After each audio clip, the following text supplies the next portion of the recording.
Have you ever found yourself in an interview when they ask you that question? So tell me about yourself, and you're completely fumbling your way through the answer.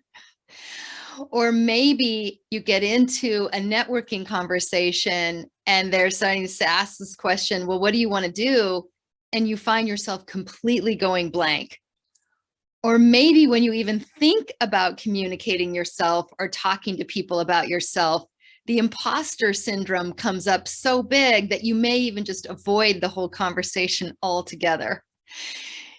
If this sounds like you are absolutely in the right place. My name is Julie Schaller, and I'm the president of Career Growth Coaching. And I'm going to be talking to you today about one of the topics that is my most favorite, which is how to voice your value. Basically speaking, how to communicate and articulate and position yourself to be able to tell others about the value and the impact that you can bring and who you are as a professional. So let's talk about what we're going to do today. So we'll walk through 4 key things. The first 2 are grouped together. So we want to talk about what makes you you, and values and strength are 2 of the key capabilities that really help you to clarify what you offer and thus increase your ability to make the impact, or at least communicate the impact that you can make on that project or in that job. Next is to really have a framework to really develop a value proposition for yourself. What this does is that it really helps you to articulate who you are, what you do, and how you do it in a really unique way so that people can quickly understand, but making sure that that value prop is built off of your values and strengths. Third is the confidence blockers, or more specifically, knowing how to unblock those areas that hold you back, make you feel like a fraud, or prevent you from really being seen, recognized, promoted in your career. And last but not least, being able to know what to say. This is a place that I find people get stuck. You may have the best strengths, the best value prop, all the confidence in the world, but if you don't know what to say in a way that enables you to have clarity, confidence, and credibility, it makes it a lot harder. And we want to be able to help you with that without having to try to figure everything out on your own. Before we jump into any of the content, here's what I need from you. Application. A lot of times we'll go through trainings like this and we'll take good notes and we've got all this knowledge, but the knowledge is not the power. The applied knowledge is in the power. In fact, the knowledge itself can just be the enemy if you don't actually put it into action. And so this is really critical in terms of your ability to move on to the next chapter in your career. Because here's the truth. The truth is you need that self-awareness. A lot of people beat themselves up because they don't know what to say or how to speak about themselves. But part of that is because they don't actually yet have the awareness of knowing how to name what's actually unique about them. If you don't do that, you're going to end up repeating what you've always done, and that's not working. The second thing to know, and another truth, is that it's not the competition in all the different applicants is not the issue. Even bad management or clients are not the issue. Having a lame LinkedIn profile is never the issue. Lack of confidence is actually the #1 reason that people don't advance to the next level. And the next thing, winging it is not going to work. Having a proven and a practiced script that you can follow that resonates with you makes all the difference in you being able to voice your value.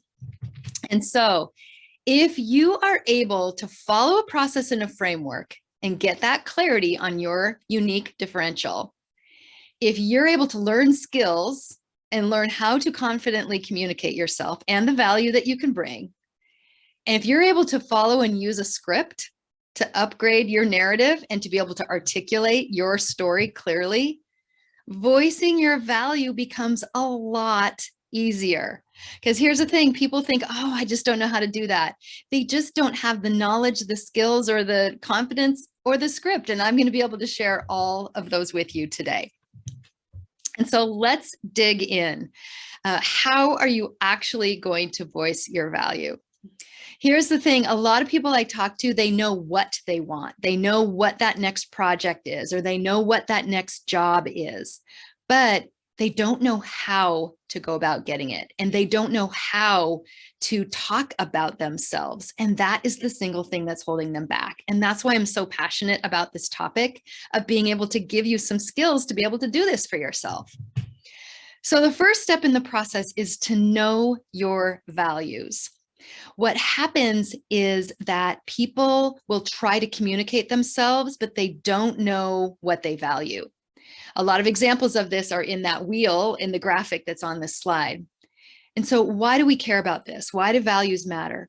When you know what your core values are, like adventure, like honesty, like passion, like connectedness, like discipline, whatever those might be for you, these are the things that drive your decisions and your choices. And they actually do show up in every area of your life and your work and your leadership. The other thing, and the reason that they're important, is because they differentiate you. It's an absolute truth. Whatever your values are, your absolute truth. And thus they make you, they're a way of describing that unique differential about yourself. I love this quote from Elvis. It's so perfect of what we're talking about. Values are like fingerprints. Nobody's are the same, but you leave them all over everything you do. That's absolutely true. The next step in the process is to find your superpowers. These are your core strengths. I like to call them your superpowers because they're different than just things you're good at. The superpowers are the things that you're good at, and they give you energy when you're doing them.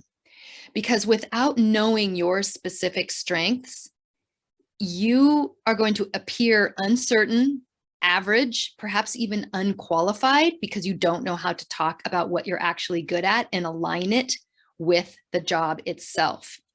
It also, on that second point, is really, really important, because if you're looking at the job responsibilities and you don't know what your strengths are, you're not going to be able to assess whether that would actually be a role that you could succeed in or not.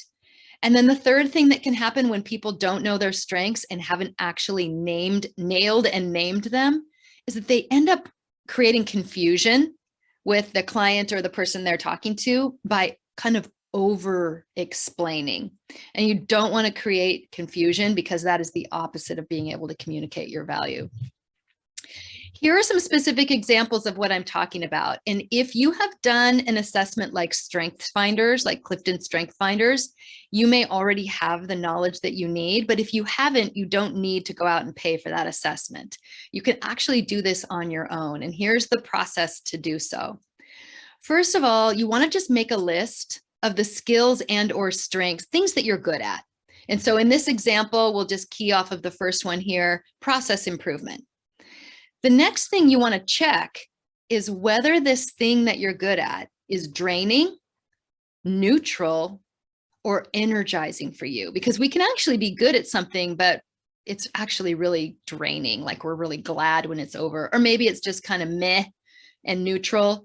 And what we really want to pay attention to are those things that are energizing to you.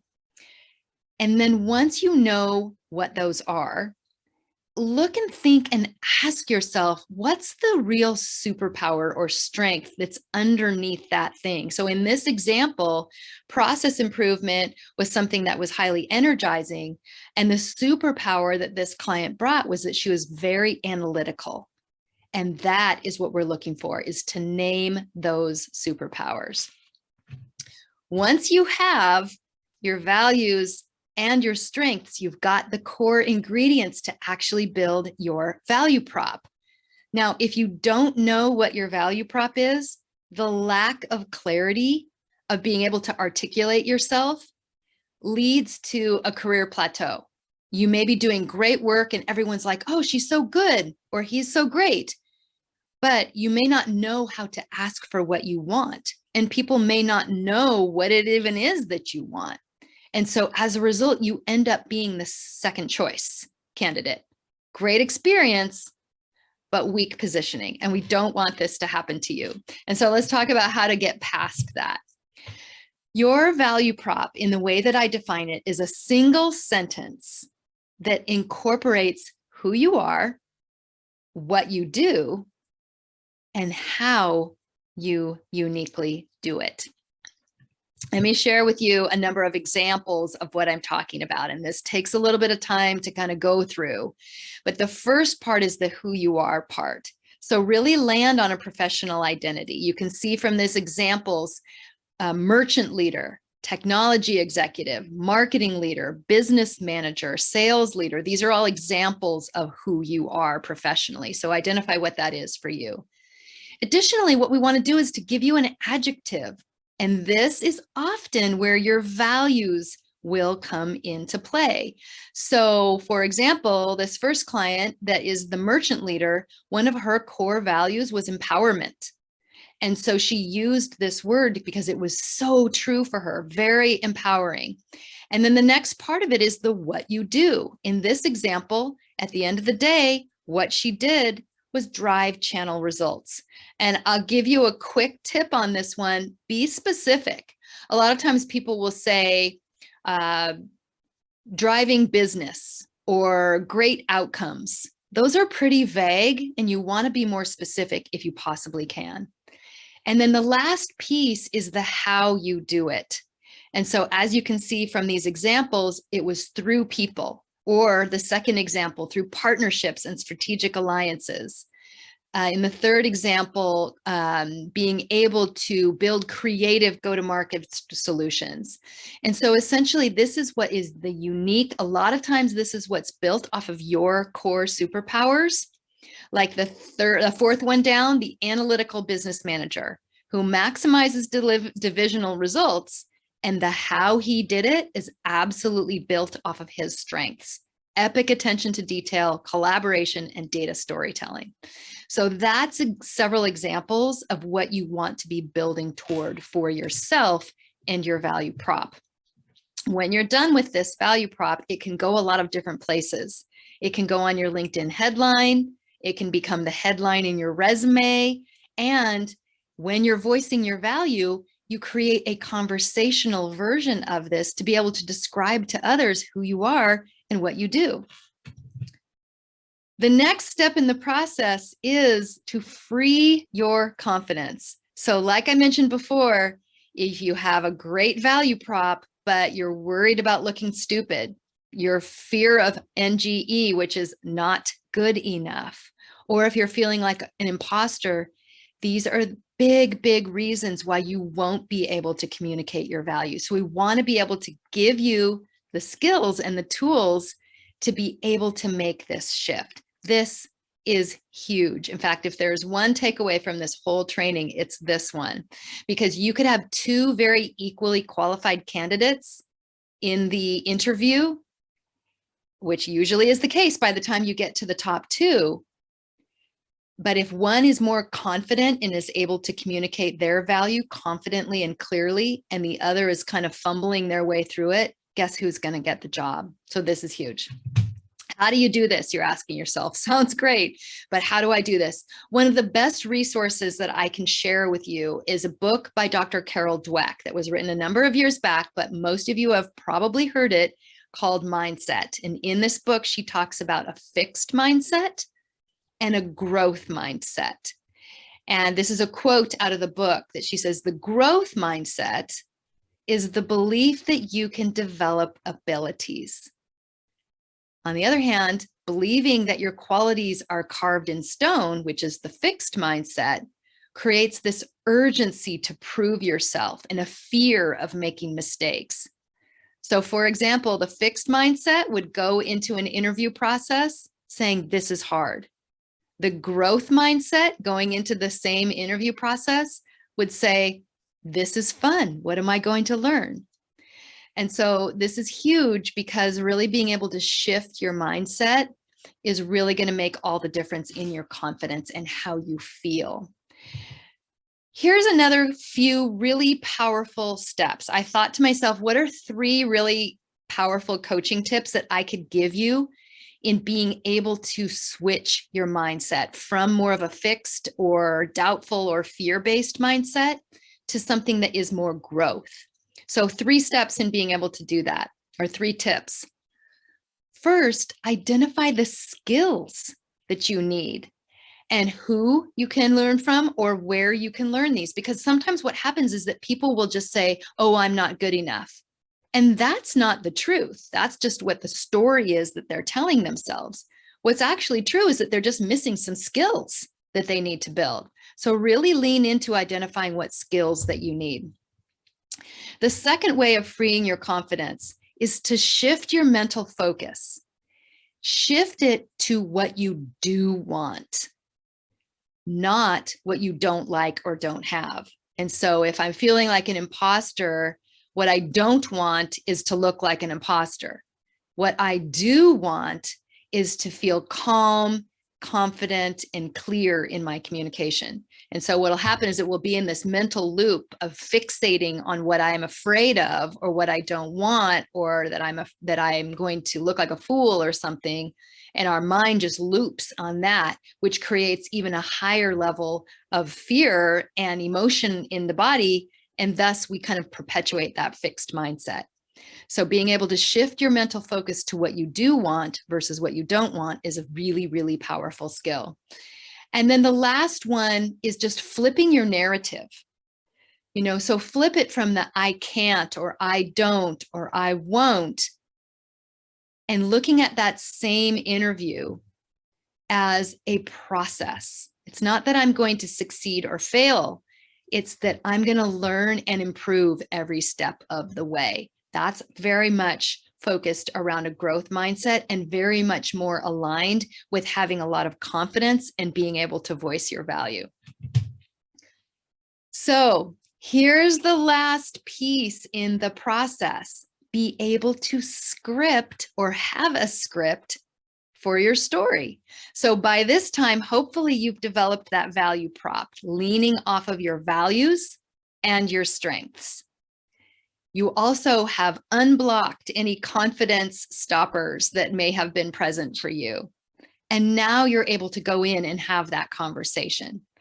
So what it really takes to seal the deal is to know what to say. Have an example of what to say, whether you're in networking, whether you're in a career development discussion with your manager, or whether you're in an interview process. Know how to communicate with certainty. Because if there's one thing I can tell you in the interview process, in your ability to voice your value, it's to instill the highest level of certainty in the mind of the person that you're speaking with. And all of these pieces that I'm sharing with you today are ways to go about doing that. The last piece is knowing how to authentically position and sell yourself. So what doesn't work is going in and using a lot of corporate jargon or saying things you think that the client wants to hear, or that you think other people want to hear, or that you think you should be able to do. That's not going to land. It may come across more tentative from you, and it definitely won't be authentic. And so let's figure out, and I'll give you a few examples of how to do this. So here are a couple of really common examples. If you're in a networking conversation, people tell me, clients that I work with say, the reason I don't network is because I don't know what to say. And so I'm going to give you an example of a script of what to say. Now, typically in a networking conversation, that is a relatively short discussion. In fact, my recommendation is that you're probably asking for about 20 minutes. That's a doable amount of time for most busy professionals. And so in that 20 minutes, this is why it's really important to be crisp and to know what you're going to say. The first agenda item in that 20 minutes is to ask about the other person.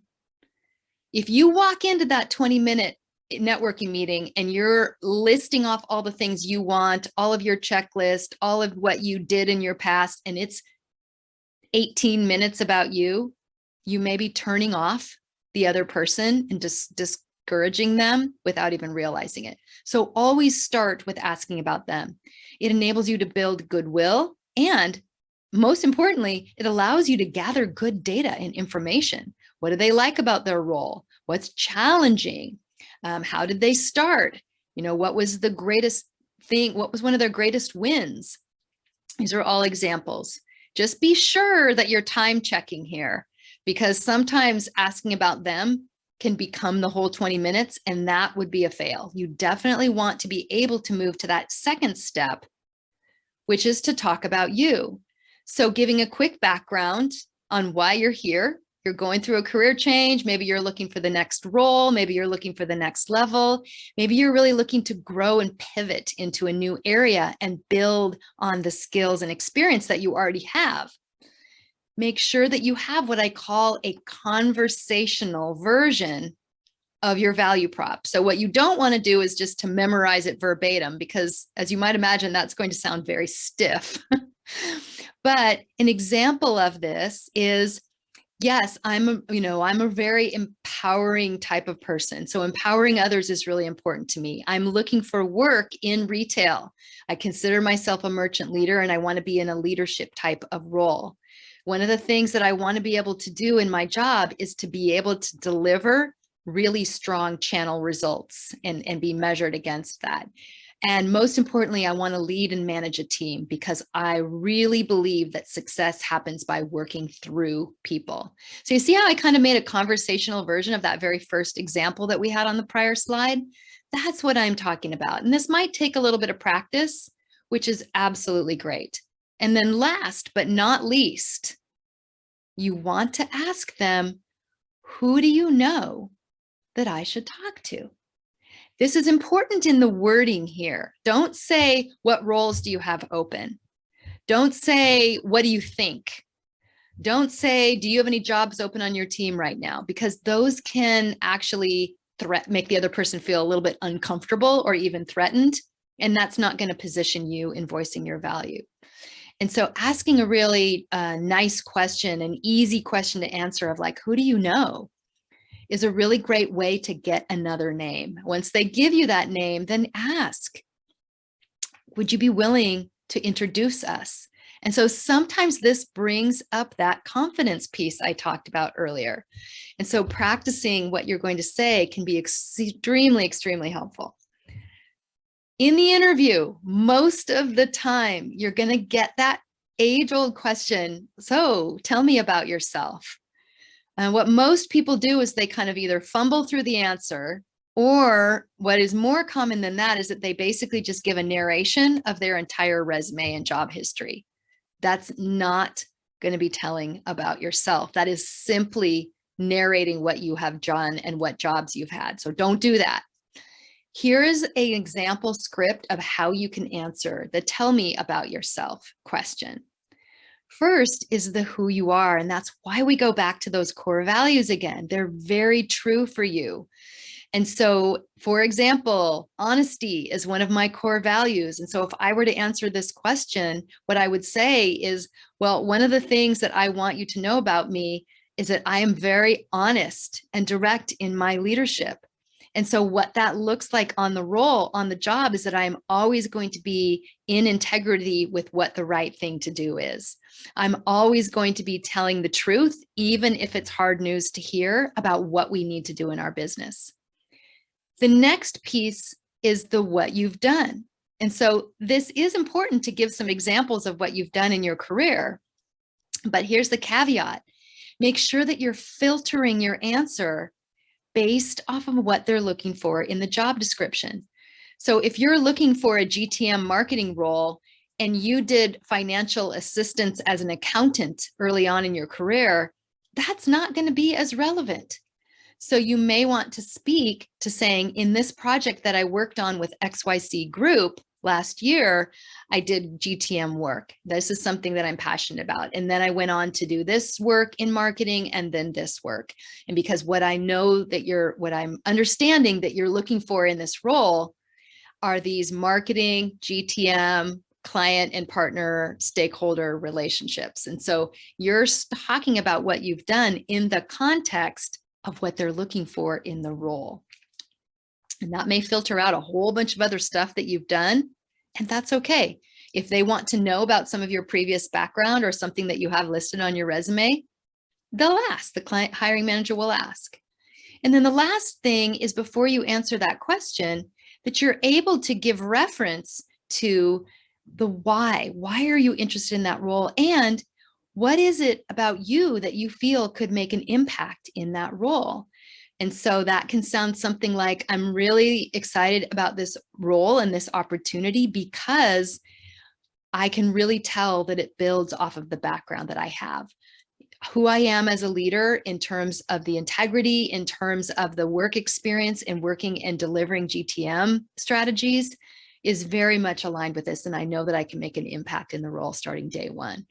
So this is some example in how you could script your answer to really set yourself apart and come across with clarity, with confidence, and with credibility. And so if you can learn to clarify your values, to find your superpowers, to define your value prop, free up your confidence, and script out your story, you absolutely can move onward and upward in your career much more quickly and definitely with a lot more ease. You definitely can get the visibility, the respect, and the acknowledgement, and I'll say the role that you deserve. And ultimately, it's all about having that career impact and the fulfillment and the growth that you want to have professionally. And so I'm going to encourage you to start imagining. Remember earlier when I told you that you wanted to be thinking about what you did want? This is an example of thinking about what you do want. You definitely start imagining having that complete clarity on how to articulate your value. So when you're fixed in your mind of saying, I'm going to get that clarity, then any place where there's missing skills or missing gaps, you're going to find ways of being able to build those skills or fill those gaps. Start imagining yourself confidently positioning yourself. Imagine yourself asking for the salary, asking for the promotion, asking for the job, because you may already know how powerful visualization is. So the more that you can practice it ahead of time in your brain, the much easier it will be when you're actually sitting there in front of your client or your manager. Start imagining having a step-by-step plan for yourself, something that you can follow consistently so that you can use the skills that you have and advance your career into the area that you want to advance into. And definitely start imagining yourself doing impactful and purposeful work for the teams, for the clients who need you, while building the income that you want and deserve and the time that you want for the things that matter most to you. So this is really key to be thinking about what you do want, because as your brain is really fixed on that, anything that's missing from you being able to do these things will come into your reticular activating system, and you'll be able to find people, trainings, resources to be able to build from. I went through a lot of information, so I want to be able to give you resources on all these different things that I talked about. And so I like to call this DIY resources for those of you that are highly self-motivated. If you're not sure what your core values are, a really great website to go to is personalvalue.es. If you're not 100% sure on your strengths, then definitely going to gallup.com, Clifton Strengths. There is a fee for that assessment, but it's a really robust assessment that is used very, very commonly from many, many organizations. It's a really great way of naming your strengths. In terms of defining your value prop, I've given you my spin on this, but of course, as a simplicity consultant, Lisa Hufford has done a lot of trainings on this topic, and I know that she has great resources that you can leverage. On the freeing your confidence and how to do that, I referenced the book called Mindset by author Dr. Carol Dweck. So if you haven't read that one, highly encourage you to go out and get that one and really absorb it. In terms of actually scripting your story out, I gave you some examples in this training, but if you want to take that on a little bit more, then going to LinkedIn Learning is a great, great resource. So all sorts of trainings for free on LinkedIn Learning in the topic of networking that you can build some sample scripts for yourself.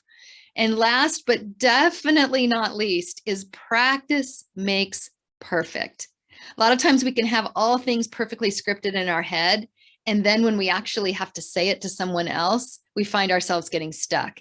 So the more practice that you have in speaking your value out loud with a trusted colleague, a friend, a mentor, a coach, a boss, etc., the better. It becomes easy. Just like anything in life, more and more practice makes it easier and easier and easier.